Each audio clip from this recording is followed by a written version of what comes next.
Alrighty then. Quick video on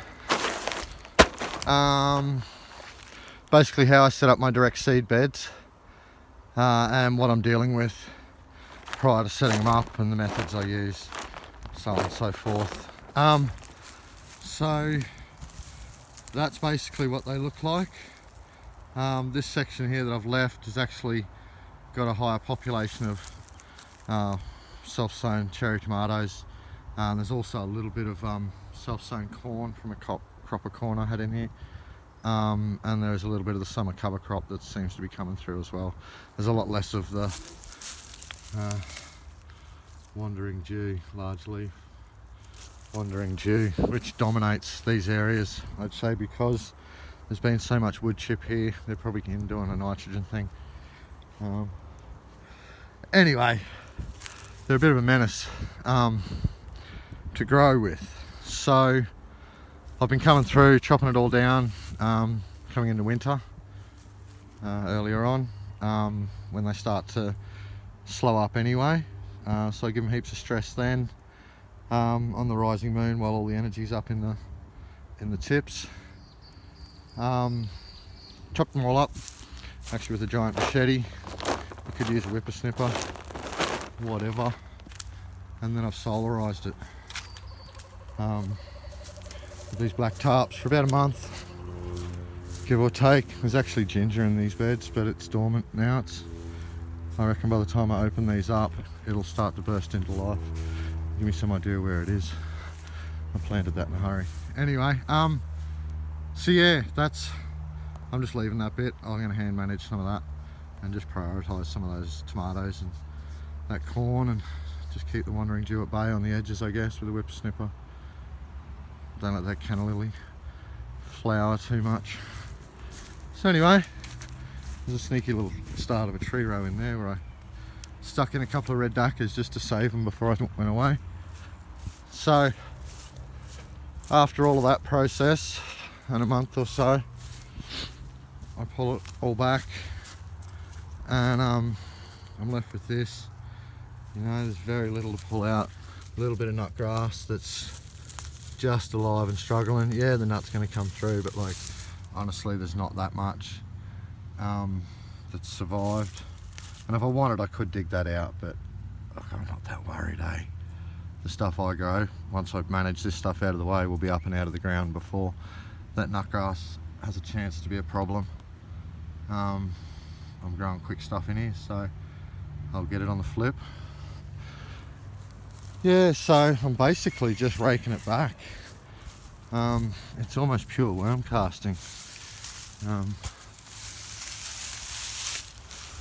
I pull the, there you go. There's a little worm jumping around there. Every time I pull it back, you know, more worms there. They're just all up on the surface, doing the work. They've been smashing heaps of this stuff. If you go around and look at it, a lot of it's actually half pulled into the ground. That bit's a little bit pulled into the ground. Where the worms have been doing their work. There's another worm there, big one. And all of this, like, look at those. They're just, you know, that's worm shit right there, isn't it? So, that's my direct seeding stuff. I keep it pretty simple. I grow stuff that's fairly bulletproof. I will amend and inoculate these beds. I'm just going to grow a crop of rocket in it first. That'll suppress any of the weeds. I'll harvest that with the root, so that basically turns the bed as I harvest. And then at that point, I'm probably going to amend it with a bit of BD. It's had some liquid compost teas and BD ferments on it, but I'll amend with a bit of compost after I pull the rocket out. It's like, look at this rocket here. That there, I didn't do anything. It's barely even getting irrigated. The stuff on this end isn't even getting reached by the irrigation. So, and I didn't do much to that. I think I raked that and I might have sprinkled maybe 10 litres of DD on the surface and raked it in. Morpheus mix. Red Soil Organics. You. Good gear, you know. Anyway, keep it simple. If you're not going to invest a lot of time, use bulletproof stuff. You know, rocket, radish. This stuff jumps out the ground. You get it out quick, you know. Coriander, if you can find any decent seed, that collect your own. Yeah. Anyway, direct seeding. Make sure you put them in on the rising moon. You know, new moon up to full, preferably first quarter up to full, which I don't really like on the full. I like a couple of days before it, just like fishing, you know. Yep. Play it on the moon. Give it the best chance you can for the first couple of days. Irrigate it. You know, I don't even mind coming through and giving them a little of kelp, you know, kelp in water.